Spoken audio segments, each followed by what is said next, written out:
concert dès que tu sois dans mon conzi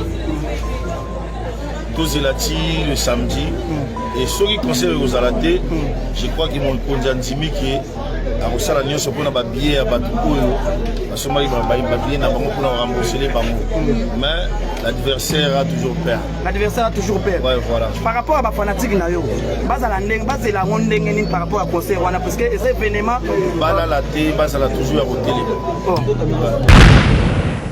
Parce que Babo a le habita pourquoi pour un gouvernement ça dans l'autre camp par le bien qui concert wana monsieur pas mutu wana au bout am tabeta na belé na opposant dans l'autre camp non que nous concerne médecin va tabeta concert c'est pas dit que ce événement moi j'allais monsieur ça maté ça n'a raté c'est regrettable pour la autorité mboka na biso moi je crois que Gentili Mbaka Ngomila le premier citoyen de la ville le gouverneur ata no kaoyo ameka no ko tranchant on a pas passer l'espace à beta voilà pas passer le scam espace à beta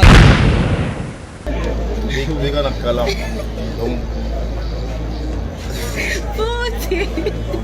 donc c'est pas mon petit la biso c'est la dernier mois encore ok dernier voilà tout c'est oui nous sommes en polo nous sommes les nos cercueils ok c'est l'Oscar Poutine siffler à sur la match à vie c'est la Oranza voilà numéro 1 Félix Tshisekedi Tshilombo boy makambo na le bato so la bomo bomoko mais comment ça va-t-il moninga so beta pe na parce que c'est biso que numéro 1 de muto robeta numéro 1 to soye ba été biso numéro 1 to biga c'est président de la République donc tout ba sigali numéro 1 zaté numéro 1 zali président de la République président c'est numéro 1 c'est quoi il fallait que to buka place au imika oyo to buka imika oyo le 29 bon parce que ça biso que oté ba annulé concert ba sali boye to ko fanda awa to ko na mais ça so ba annulé concert bourgmestre alors le rôle mon frère c'est Léo c'est mon jeune frère du bataille lui il est je crois grand moi je suis sur Soumbi côté armée du Sahel, c'est toi,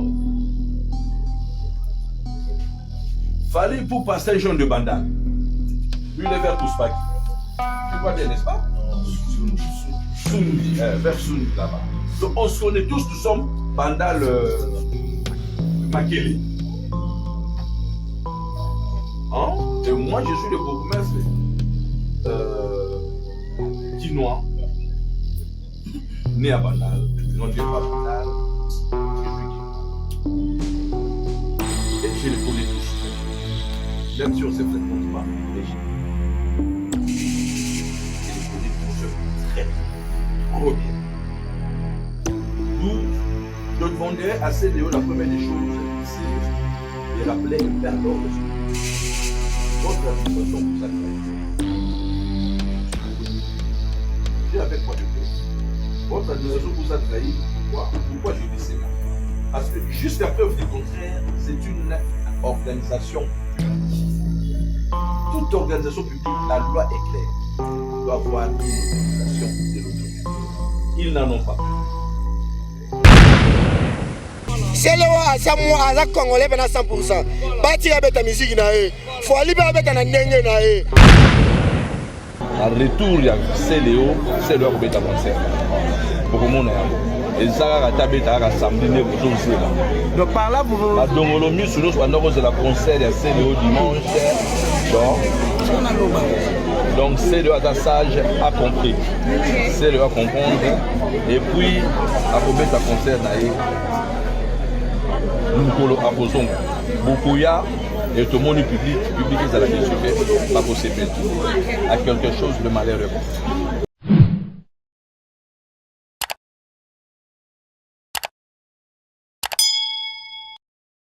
Ngana za mwana maison mère. Na lingaka wera so so bochenga lelo ke babo mama nanga batika wera so babo mère nanga batiki wera so na tigala. On se comprend. Mais folie le 29 on beta na ça de mentir. C'est Léo et Sengi a beta musique na. Aza musicien. A beta pe na ye na ndenge na ye. Folie bezo beta ngana fo na maison mère. Na sombi 3 tickets. Ya folie na je na stade. Na okende kutu pété. Wewe na okete. Nenga na kabelango batu bakende na bango. Mais ça te bobo la moninga yo beta conseil bobo ele pani. Jambo bobo ele mutu te. Les 30 wenge zo beta biso na stade de Martyr. Oyebi combien de raisons bazali bana beta pe ba conseil na bango. Et empêcher le côté. Wenge beta ki na ndenge na ngo beta ki pe. Ba pe beta ki libana beta pe na ndenge na bango. Les autres bago boy la c'est pour beta musique. C'est le azamwa azak congolais na 100%. Bati ya beta musique na e. Faut liba beta na ndenge na e. C'est le pe zo beta awa na ndenge na e. Ya mama ba mama pe batomboti. Mama ya loba mama ba rotomboka. Bata moto ba rotonda parce que balobi et comme un système à 2 points de mesure, fiston frappe, système à 2 points de mesure. C'est regrettable pour la Mboka na biso na dire boy. Tout le monde a deux grands stars ya Mboka o babeta même place na Fikine faire rabete ou rabeta Jibazo beta. Na même milieu na Fikine. Gouverner beaucoup mais c'est ya mettre en position lemba boy rata. Babeta ndeni. Parce que babo ya selo babeta pourquoi? Pour gouverner beaucoup mais ça dans l'autre camp. Par le bien qui conseil wana monsieur pas mutu wana. Au bout de m'tabeta na mabele na opposant dans l'autre camp non. Que nous concernons médecins va pas bête conseil. C'est pas dit que ce événement moi j'allais monsieur Gossa maté. Et ça l'a raté, c'est regrettable pour la autorité mboka na biso. Moi je crois que Gentili Mbaka Ngobila, le premier citoyen de la ville, le gouverneur ata no kaoyo a mégano ko tranchant on a pas c'est le espace à bête. Voilà, ba pesa c'est le scam espace à beta. Na bi ba Holanda biso na Global Télévision, ba Holanda biso na Verti, ba Holanda biso na Lukeba, ba Holanda biso presque partout. Na bi ba ndeko ba tellement bela en direct wana en tout cas, y a pas ka impression na yo parce que tant to kuta non na tongo o betenga mo loko. Mais c'est aux une information dans la source. Oro lobani parce que makambo salami gestionnaire à l'obité jusque là et le réseau bloqué c'est Léo et ça a autorisation ba bloquer c'est Léo na commune à Kalama. Donc c'est la fête bazoka muisanga a okutu bakulu na babundaka. Mutu akufi batu bakufa awa. O okutu musique eza fête. Donc eza sika batu baeba sepela et tout donc beaucoup mestre en tout cas loko wana esala o défense sozo kota mamba bongo. Wana eza mambo o est concerné yo te.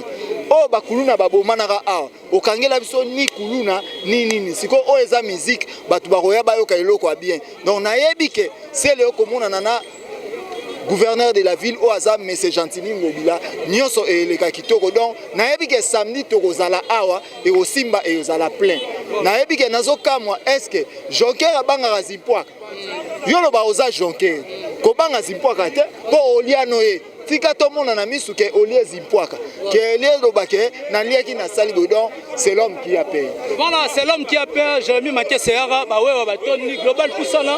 Donc bande on a biso ba wewa en tout cas bande on a biso impression na bino parce que banile concert il paraîtrait que banile concert il y a Céléo o ya awa na imika. Banile on a bitinine. Balobi que mestre et à Kalamunde a bloqué le scrum. Ah, mais on a évité, que non, le 29, c'est le. Pardon, Olobi? C'est que Bougoumé Sangomi Moutarumba. Bougoumé Sangomi Moutarumba. Bisoto Ebike, le 29, il faut te bouca imika. Là, photo bouca imika. Mais ton camo, quand il y a un biso de l'eau, ça me semble banilé. Bon, tu as évité musique, on va remettre au Kaboula. On a pas polémique, on a polémique, on a musique congolais. Numéro 1. Félix Tshisekedi dit le Mbaboy Makambo, on a le bateau sur la bombe, encore. Mais comment ça fait-il mon ninga à bête à peine? Parce que c'est biso que numéro 1 de Moutarobeta, numéro 1 tozoye baete. Biso numéro 1 Tobiga c'est président de la République. Donc tout basigali numéro 1 Zate. Numéro 1 Zali président de la République. Président Pratique c'est numéro 1. Sikoyo fallait que to bouka place imika oyo. To bouka imika oyo le 29. Bon parce que ça biso que ote banile concert basali boye. To vendre awa to bonana awa. Nous sommes là pour accompagner l'autorité. Chose que l'administration de M. Céléo Scram n'a pas fait, n'avait pas fait, n'a pas fait jusqu'à ce moment. Jusqu'au moment où je vous parle, il est 12h17 chez moi, dans ma montre, jeudi 27 octobre. Jusque-là, je n'ai aucun courrier, je n'ai aucune note, je n'ai aucune demande que Céléo Scram se produira Je ne vis ça que dans des réseaux sociaux. C'est la raison pour laquelle je vous ai appelé quand je vis, il y a ceci, il y a cela. Ça, c'est le 1. Et de 2, on est là pour vous sécuriser. Je venais de dire, oui, le bourgmestre, bien sûr, la sécurité est là. Mais nous voulons avoir une sécurité bien organisée. Comme disent les Français. 2 caïmans dans un même marigot. C'est pratiquement impossible.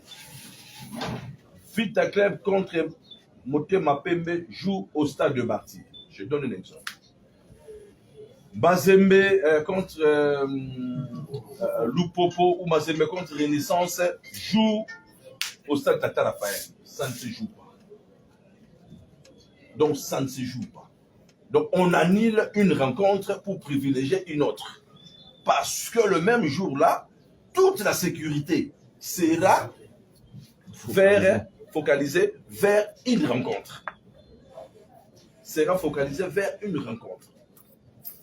Et c'est une manifestation publique. Là, dans la manifestation publique, tout le monde vient. On ne sait pas qui vient avec quoi, qui est venu, tout ça. On doit vraiment fouiller sérieusement.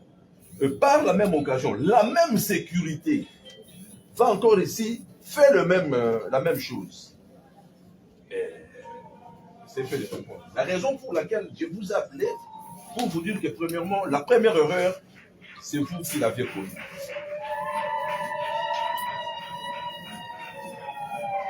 Il y a une réunion très importante. Hein? Il y a une réunion très importante.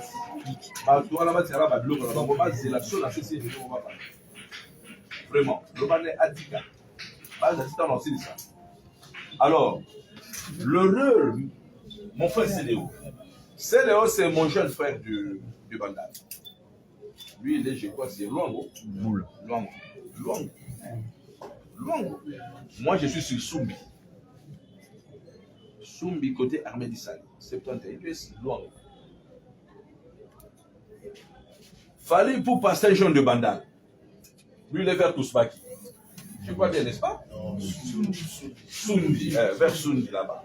Donc on se connaît tous, nous sommes Bandal Makele. Hein? Et moi, je suis le bourgmestre Kinois, né à Bandal, grandi pas Bandal, je suis Kinois. Et je les connais tous très bien. Même si on ne se fréquente pas, mais je les connais tous très bien, trop bien. D'où je demanderais à CDO, la première des choses, c'est de rappeler un père lors de son administration. Votre administration vous a trahi. Oui. J'ai avec moi des preuves. Votre administration vous a trahi. Pourquoi? Pourquoi je dis cela? Parce que jusqu'à preuve du contraire, c'est une organisation publique. Toute organisation publique, la loi est claire, doit avoir une autorisation de l'autorité. Ils n'en ont pas. Ils sont là. S'ils en ont, qu'ils me donnent cette autorisation. Séance tenante. J'autorise. Ils n'en ont pas. À 24 heures, j'arrive. Alors qu'ils avaient tout le temps. Vous étiez en erreur. Ils avaient tout le temps d'entrer à gauche, d'entrer à droite, d'aller solliciter, parce que CLO n'est pas en sa première production, à ce que je sache. Ils n'en ont pas. Ça, c'est de 1. De 2, jusqu'à ce moment, à midi, ils n'en ont toujours pas. Et pour des raisons purement sécurité, de paix, nous voulons tous la paix actuellement, de l'unité, d'ensemble, nous voulons l'unité, nous voulons être ensemble. Nous demandons à CDO, on nous proposons à CDO de changer la date, ou soit de délocaliser sa production dans une autre commune un peu loin par rapport au stade de Martyr. Mais le vrai conseil que moi je demanderai à CDO, c'est d'annuler son concert de samedi, de reprogrammer ça pour une autre date ultérieure. En ce moment-là, comme conseil, vous allez écrire à l'autorité de la ville, lui demandant l'autorisation, l'autorité de la ville, à son tour, va nous instruire, va vous autoriser à nous instruisant de prendre toutes les dispositions. Nous, maintenant, à notre tour, nous allons autoriser à l'UMICA d'organiser cette manifestation. Et par là, je mettrai à la disposition de l'UMICA toute la sécurité. Mais à 2 jours comme ça, premièrement, la sécurité, je ne sais pas, les samedis, comme Fali Jura au stade de Martyr, tout ce que nous avons comme sécurité, et que ça là, pour la place, voilà. On a vu les Wenge, ils ont joué au stade de Martyr. Peut-être il y a beaucoup de choses de profanes ici. Vous avez vu seulement par Télémi, mais vous ne savez pas comment est-ce que le stade de Martyr a été quadrillé. Ok. Donc toi, c'est le concert, ils sont vraiment sûr. Biso, c'est pas un mokonzi. Pas mokonzi na biso. Ya mabele to beta. Mabele ya Imika, mabele ya Kalamu. Tukei na zona kisasa te. Tukei na Kalamu. Donc c'est pas mokonzi na biso. Dosez la dernière mois encore. Ok, dernier mois. Voilà, toi, c'est oui, nous sommes en Boloko. Nous sommes dans Sergei. Ok. C'est l'Oscam Poutine. Siffler à ce match à vie. C'est la Voilà. Ok. Voilà, c'est l'Oscam Poutine. Par rapport à Babillé au Pibia qui ont été comme déjà, par rapport à ma fanatique, on va se faire billet. Regardez, un concert exact. Parce que TV Mongo va te lever, parce qu'on a l'on a poto. Mais quand on éclaircir Bisso. Concert exact. Concert. Dès que tu sois là, Mokonzi, tous les le samedi, et ceux qui concernent aux aratés, je crois qu'ils m'ont conduit qui a reçu la nuit sur un billet à Batoukou, à ce moment-là, il va billet pour rembourser les bambous. Mais l'adversaire a toujours peur. L'adversaire a toujours peur. Ouais, voilà. Par rapport à ma fanatique, base la ronde par rapport à concert, parce que c'est événement. Bala la thé, base la toujours au télé. Voilà, si vous avez des questions, vous pouvez poser. Question. Par rapport. Oui, par rapport, il y a carnaval. Le monde a carnaval et tout ça, mais l'artiste est en retard, doit éviter. Est-ce qu'il y a beaucoup ça, la carnaval? C'est bon, Bilo Bouindi. Voilà. Ils ont carnaval, la mission. Il y a un Zambé. Alors, si c'est lui d'étudier, est-ce que vous avez un plan B? Aux autres, ils n'ont pas Imika. Vous avez toujours la plan B et bien sûr ça. Et puis vous avez Poutine. Bon. On va détruire l'humanité la seconde. Il y a un moment Poutine. Non, tout ça, les boussons de Mokonzi, on ne peut pas faire de blagues. Et l'hôtel à Mokonzi, la belle la question, il y a Kalam. Les autres qui ont la zone qui s'est tu as la Kalam, voilà. Cette question, je la pose chez le premier citoyen de la commune qui est le bourgmestre. Je sais qu'à Dima Bozana, c'est l'Oscam. Je sais qu'à Dima par rapport à un compromis, un artiste Mboka qui est l'Oscam Poutine. Je propose nos années par rapport à conseil. Wanile Yangote, Wanile Yangote. Parce que Toyoki Maloba, c'est l'Oscam, on dit les années d'inédité. Mais par rapport à Yomoro, le premier citoyen de la commune, conseil exact ou exact. Banila Yolo va premier lieu. Banila Geloko va premier lieu. On va premier lieu.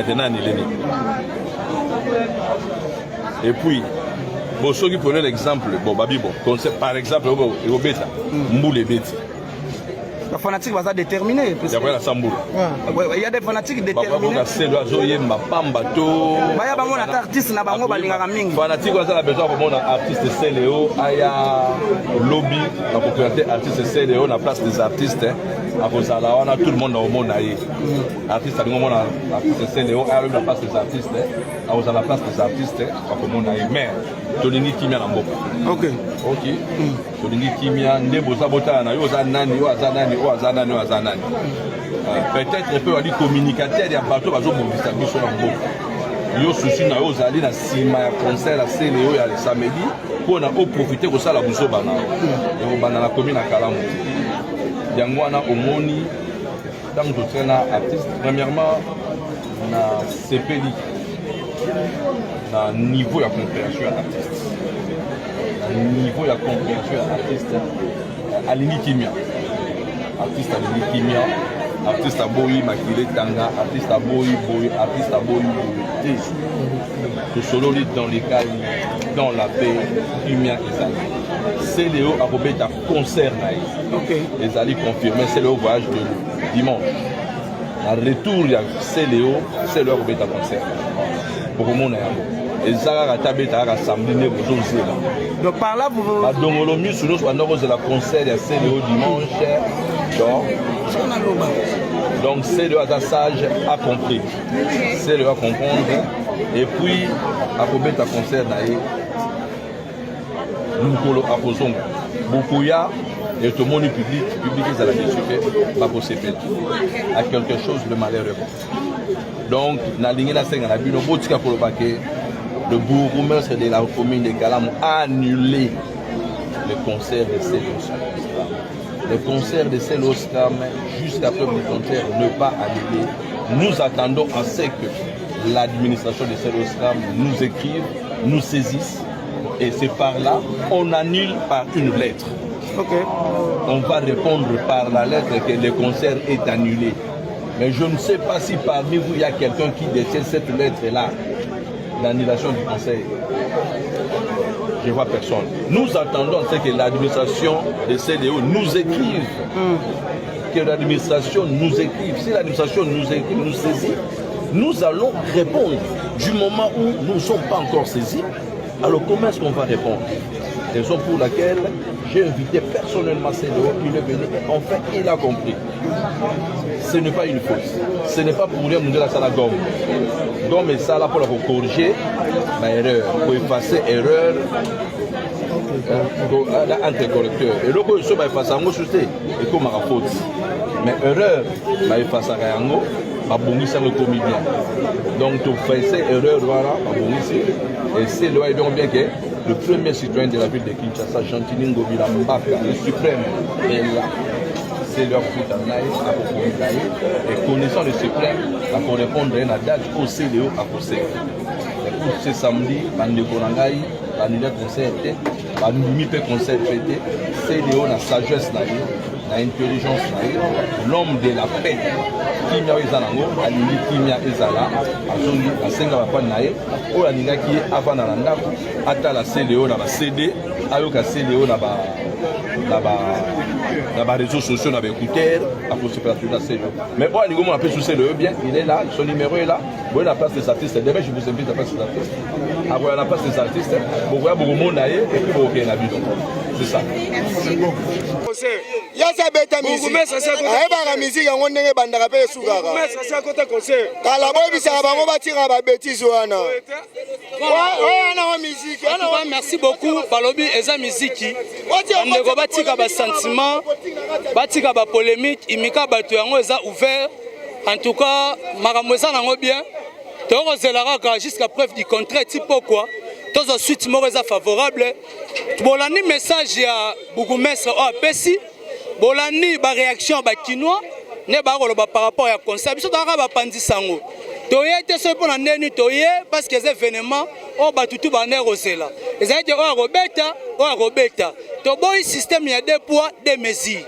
Parce que babi mokonza zaka moko numéro 1 kaka asa moko o batutu bayoti. Jérémy Mathias na bi ya batu baza tellement belé. To monani soti nzambe azongi na nute. Play.